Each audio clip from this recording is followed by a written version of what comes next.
Welcome, everyone.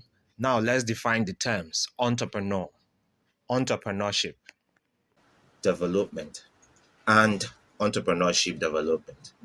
After that, we can then discuss entrepreneurship as a business activity, describe an entrepreneur as an investor, and explain certain key concepts as they relate to entrepreneurship development.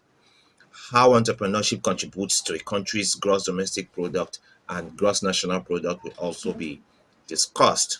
All right, who is an entrepreneur? Scholars have described an entrepreneur as the person who makes money by starting or running businesses, especially when this involves taking financial risk. We've talked about this before in other videos. Other scholars have defined an entrepreneur as someone who shifts economic resources out of an area of uh, lower productivity into an area of higher productivity and greater yield. So, noticeably, we can see from this little definition scholars have preferred that these definitions have two aspects. First, there are resources that undergo manipulation, and secondly, there are activities that seek to attain higher productivity and greater yield. And the person that manipulates them is an entrepreneur. The entrepreneur is someone who sees changes or who sees change as normal and healthy. Usually, the entrepreneur does not bring about change. Rather, he searches for change and responds to it and exploits it as an opportunity. Entrepreneurs are characterized by the need to be independent, creative, creating value, to contribute to family and society, and to become rich, or quite often not to be unemployed, that is, to get themselves engaged. Potential entrepreneurs display initiatives and ambition. They have business sense and foresight, all right, and are decisive. They are agents of change who accelerate the generation and application and spread of innovation or innovative ideas.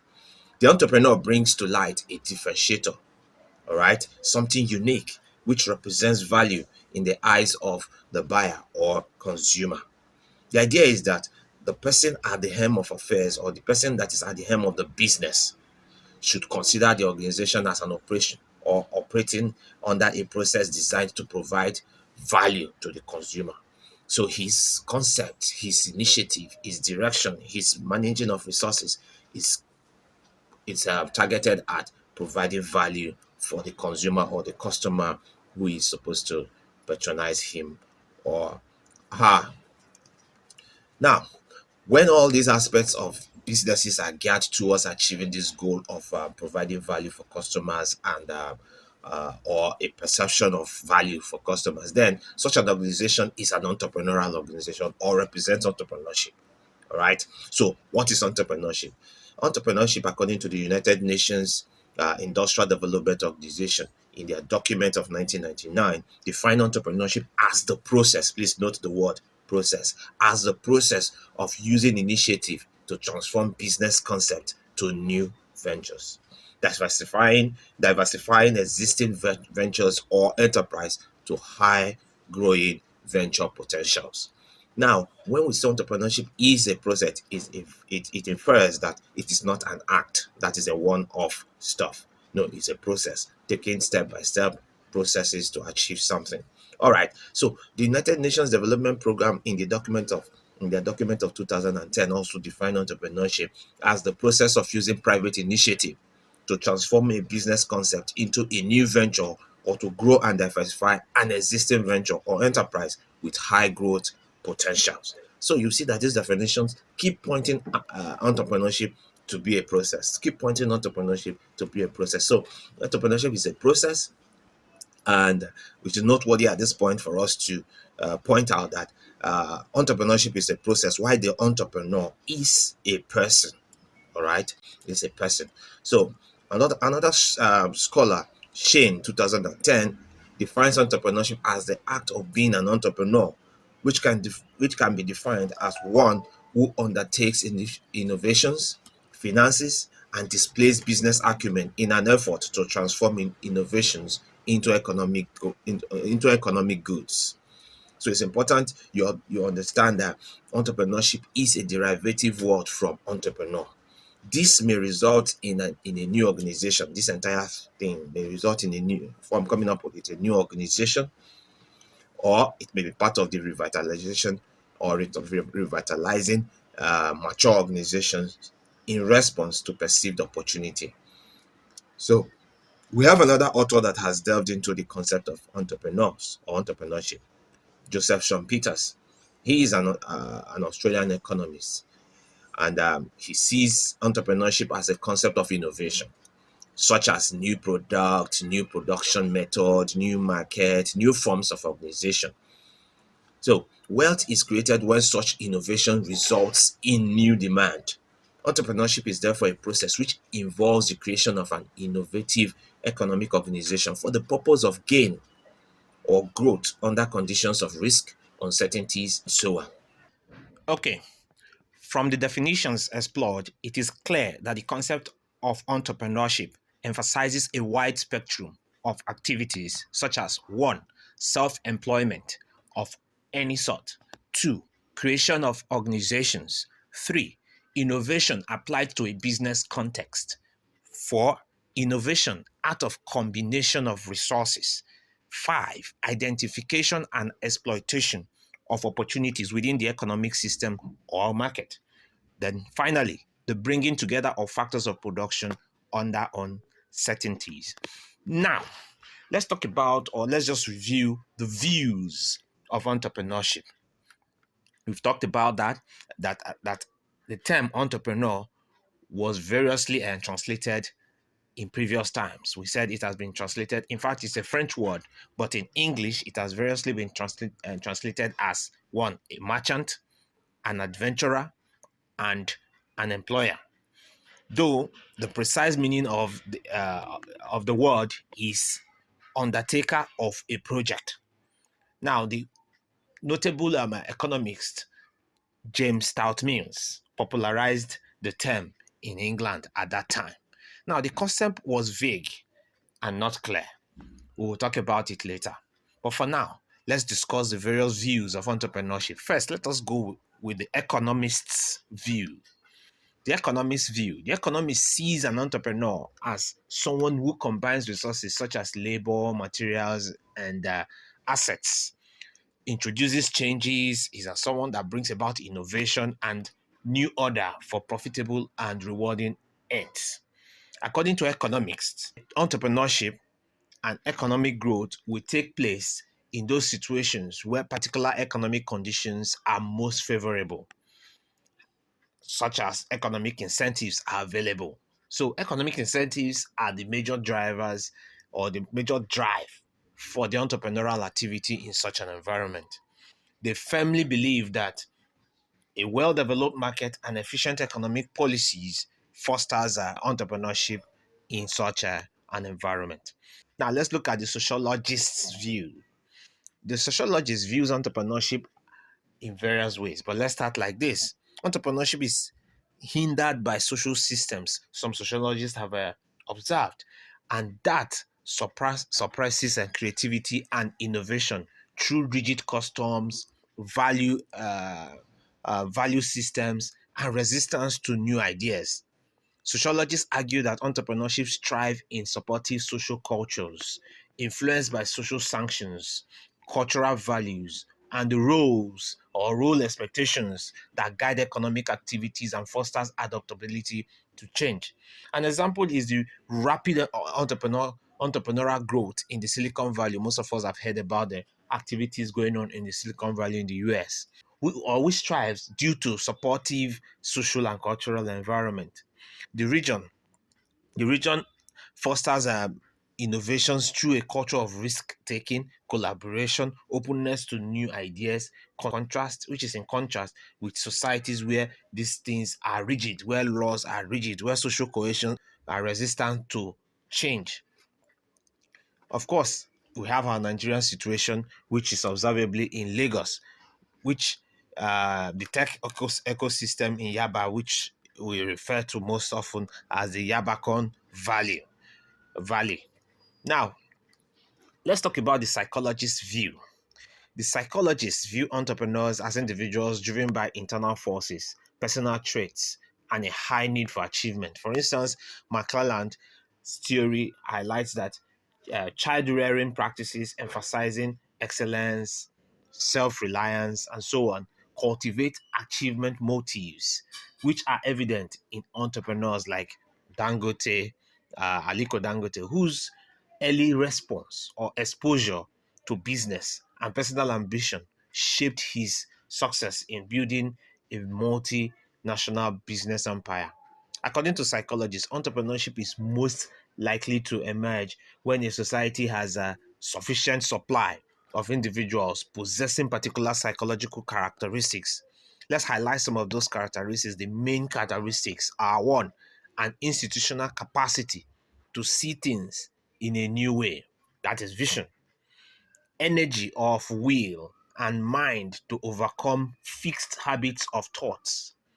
Number three, an urge to do something. Number four, to fulfill a dream.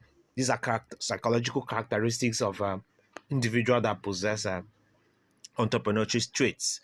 Number five, the capacity to withstand social oppositions. Number six, the high need for achievement. Now, let's throw more light on who an entrepreneur is. I know I've talked about an entrepreneur earlier, but let's just, it won't hurt to understand it more. Who is an entrepreneur? According to scholars, entrepreneurs are individuals or economic agents who unite all means of production: land, labor, capital, and at the end, produces a product.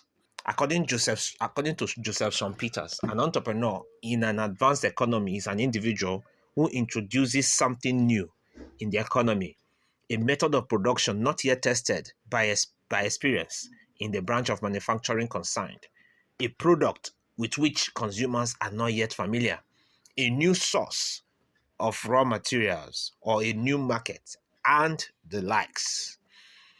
Authors like Pinson visualize the entrepreneur as a person who starts a business to follow a vision, to make money, to be master of his own soul, both financially and spiritually, and is an educated risk taker. Princeton introduced the term risk taker. Let's note that. Now we have Reese. Reese sees an entrepreneur or views an entrepreneur as the person that recognizes and pursues opportunities without regard to the resources he or she is currently controlling, with confidence that he or she can succeed, with the flexibility to change course as necessary, and with the will to rebound from setback, if any. Now, given the wide range of factors and behaviors which are used above now to define the concept entrepreneur, we can see that it is difficult and almost impossible to find a unified definition of the person of the entrepreneur. Now, there's another concept called the entrepreneur. Who is an entrepreneur? There are given situations where an entrepreneur is not able to establish his or her business and, as such, has to work in an organization. Of course, you know such a one has the entire capacity to be an entrepreneur, but he cannot get to start one. He doesn't have maybe some circumstances are blocking him from starting such a, or her from setting up a business or taking up a new idea or a new concept.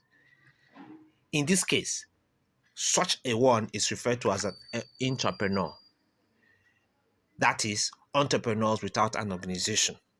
These individuals are entrepreneurs in their own right because they pursue the exploitation of business opportunities as they emerge and are also visionaries within a given organization.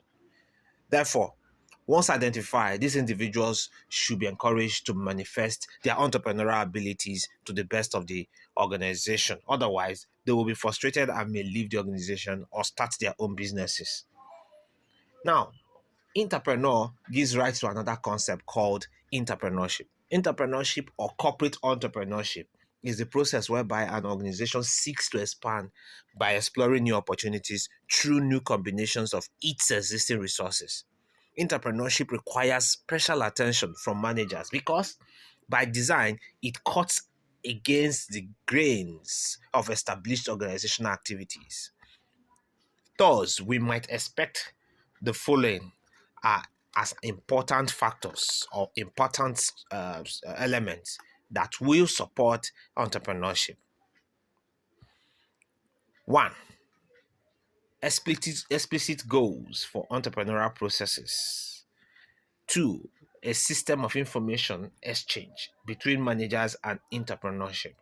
Three, an emphasis on individual responsibility and accountability. And four, rewards for creative efforts. What is the characteristics of an entrepreneur?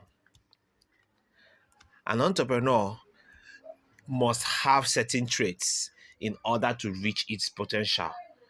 And some of these characteristics are: one, motivation. Entrepreneurs are self motivated, energetic, and proactive, are given to passion to growing businesses, improving processes, and expanding market shares. So, entrepreneurs are highly motivated. Number two, their risk tolerance is high.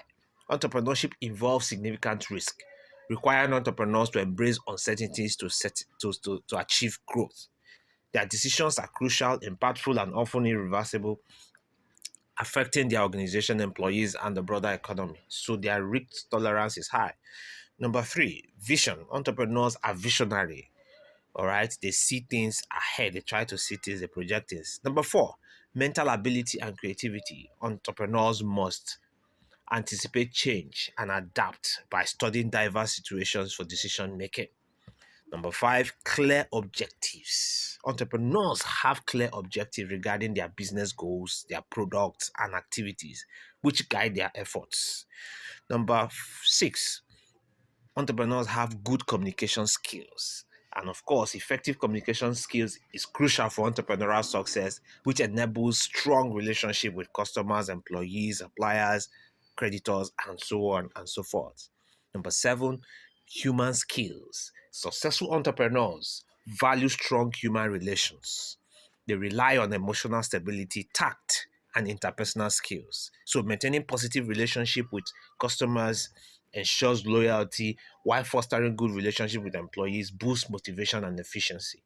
Number eight, technical skills. Entrepreneurs must possess expertise in their business venture or area of doing business, including specialized knowledge of methods, processes, and techniques for daily operations. Number nine, self confidence and multi skilled. Entrepreneurs must have self confidence and believe in their abilities, enabling them to handle challenges without inferiority. They should also possess a diverse skill set, such as marketing, interpersonal skills, language skills, and so on and so forth. Another characteristic of an entrepreneur is innovative skills. Entrepreneurs must not be investors necessarily, but are visionaries who identify opportunities others overlook. They create new market niches by recognizing unique possibilities and making a difference. Another characteristics that entrepreneurs possess are result oriented. Entrepreneurs are result driven, achieving goals by working with others or through others. They are risk takers. That's number 12. Entrepreneurs are risk takers. The business environment is constantly changing with inherent uncertainties and risk.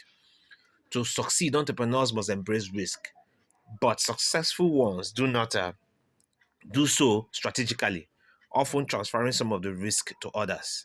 Other traits or other characteristics of entrepreneurs are total commitment, they are calm, they are focused, they have tolerance, they are balanced, they have creativity or they are creative, they are dynamic, they are purposeful. Now let's define the concept development. Development has been described as the act or process of growth, progress, and improvement within a physical setting. Development has also been defined as a gradual growth of something so that it becomes more advanced and stronger. All right. Now, um, having discussed or defined the concept of an entrepreneur, entrepreneurship, development, and so on, it's important that we define what is entrepreneurship development. Recently and observably too, in developing countries like Nigeria, the primary barrier to economic growth is often not so much with scarcity of capital, labor, or land. Of course, you know the factors of production is the entrepreneur, capital, labor, and land. It's not the scarcity of these things, but it is the scarcity of both the dynamic entrepreneurs that can bring these factors together, and the market mechanism that can facilitate them in a particular task. So in our recent definition of entrepreneurs, entrepreneurship, and development, it's important that we try to pick out some of the unique things that can or unique variables from them that can help us define entrepreneurship development. UNDP defines entrepreneurship development as the process of enhancing entrepreneurial skills and knowledge through structured training and institution building programs. It is also suggested, or the UNDP also suggests, that entrepreneurship development aims to enlarge the base of entrepreneurs in order to hasten the pace at which new ventures are created. This accelerates employment generation and economic development. Entrepreneurship development focuses on the individual who wishes to start or expand a business. Entrepreneurship development concentrates more on the growth potentials and innovation.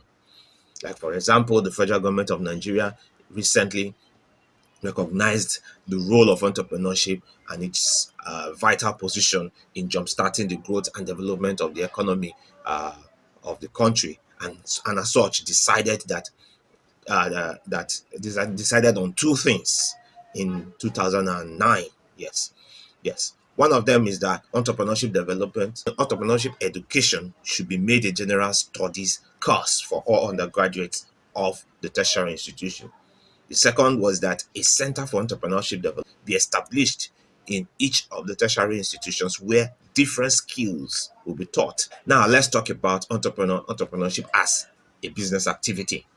Earlier, we described entrepreneurship to include the activities of entrepreneurs guide towards identifying an innovative idea, to seize an opportunity, mobilize money and manage skills, and to take calculated risk to open markets for new products, processes, and services.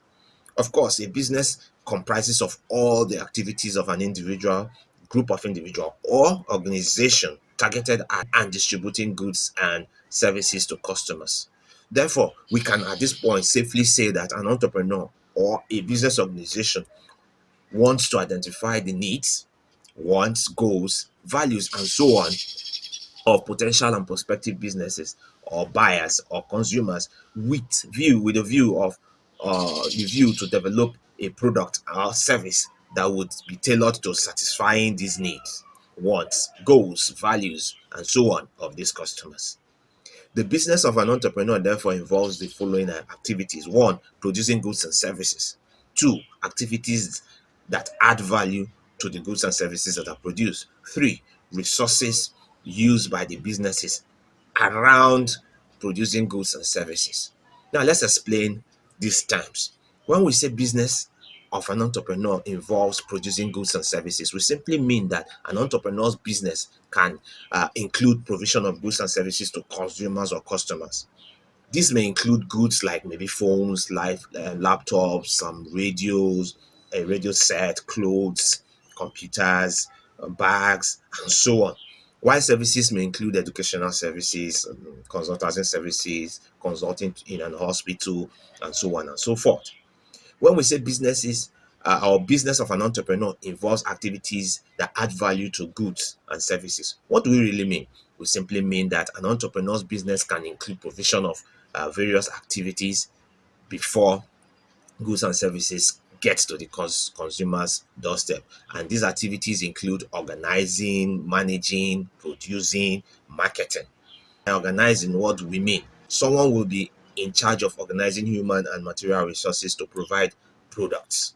By managing, what do we mean? Someone will be in charge of managing finances, human resources, production, so that the business can run smoothly. By producing, what do you really mean? By producing and marketing, what do you really mean? Someone can uh, Someone has the responsibility to see to it that business produces those physical items that the consumer needs. When we say that the business of an entrepreneur involves resource used by the businesses, we simply mean that an entrepreneur's business can include a combination of resources to enable the production of goods and services, as mentioned earlier. These are resources that businesses will use include human resources like salesmen, accountants, managers, and so on. Raw materials for production and so on are what we're talking about. Now, what is the characteristics of a business? What is the characteristics of a business? Business has some or all of these characteristics we're about to list. One, exchange. For every business, there must be exchange of goods and services for money. Number two, profit motive. For every business activities undertaken, it is for profit making motive. However, profitable organizations and some corporations are established to provide services. All right. Now, number three, dealing in goods and services. Every organization that is business oriented must produce goods and services. Number four, uncertainty and risk bearing. Every business undertaking must take risk, and there is always uncertainty. Uncertainty may arise as a result of competition, unethical decisions, and so on and so forth. Number five, regularity. A business undertaking must be regular in its activities. Now, objectives of a business. Number one, profit. Every business organization seeks to make profit. That's one of the objectives. Number two, survival. Every business organization must have a goal to continue to survive or exist. Number three, growth. A business must not only survive, but it must have uh, a goal of growth from level to level. Number four, market share. Apart from growth, every business must strive to gain greater control in its market space in terms of market coverage and patronage of its products and services. Number five, productivity. Every business must continue to produce. That is not a given. Number six, innovation. Business must try to see that it's the first and best to bring up new ideas. Number seven, employees' welfare. Business must maximally want to take care of its workers. And number eight, apart from taking care of its workers, service to consumers. Businesses must strive to provide services to consumers. Consumer satisfaction is another objective of any business concern. And number nine, social responsibility. Apart from the rest of number one to eight, which we just explained, the objectives of number one to eight, which we just explained now, every business must do other things that people around that business must benefit from. So, at this point, let's talk about entrepreneurs as investors. It's important to know that an investor is someone who spends his energy, time, effort, financial resources, and so on something he considers to be good or useful in anticipation that it will yield a benefit and bring a profit or bring something that is of gain. So, from this definition or explanation of what an investor is, an entrepreneur is an investor, as he or she fulfills all an investor is noted to do. He puts his time, he puts his energy, he puts his effort, he puts his financial resources to bring about some kind of benefits. Okay, at this point, let's talk about key concepts around the concept of entrepreneurship. Let's start with goods and services. We had earlier referred to goods and services as consumable items by the prospective or potential buyer or consumer. For example, goods and services are like handsets, laptops, bags, shoes, cars, and services include things like educational services, hospital, clinic, consultation, services of a traveling agency, and so on. So, entrepreneurship is involved with goods and services. One concept that is related to entrepreneurship. Another concept that is related to entrepreneurship is the GDP. We mentioned it as we made an introduction to this teaching session. The GDP. GDP simply means gross domestic product. This is defined as the market value of all goods and services produced in an economy within a given period, usually 1 year plus income earned locally. Another concept that's related to entrepreneurship is the gross national product. This is defined as the value of all final goods and services produced in specific periods within a year, including income earned from abroad. How Let's talk about how entrepreneurship may contribute to GDP and GNP. The entrepreneurship, or let us call it entrepreneurship, contributes to the economy through goods and services produced for which they are paid for by consumers or customers through generation of economic activities such as buying, selling, marketing, payment of tax to government, undertaking corporate social responsibility to various stakeholders within the community in which the enterprises are operating. And by so doing, they contribute to the gross domestic product and to the gross national product. All right, thank you for listening. If you have not subscribed to my channel, do well to subscribe. Click the notification button when you subscribe. Share this video if you think it is useful. Thank you for listening.